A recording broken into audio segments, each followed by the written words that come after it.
ancora un po' di lei.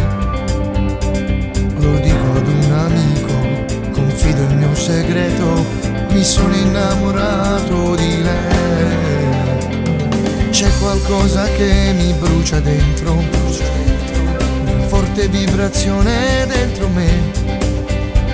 Che bella sensazione, non smetto di tremare e sono già arrivato da te.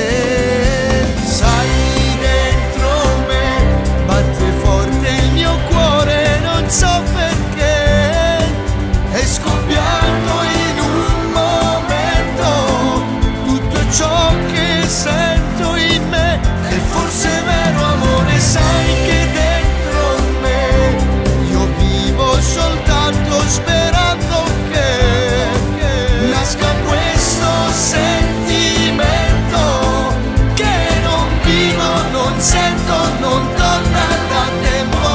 Mentre torno a casa che tormento, mi assale il desiderio che ho di te, rischiando di impazzire e infine stare male, è meglio ritornare da te.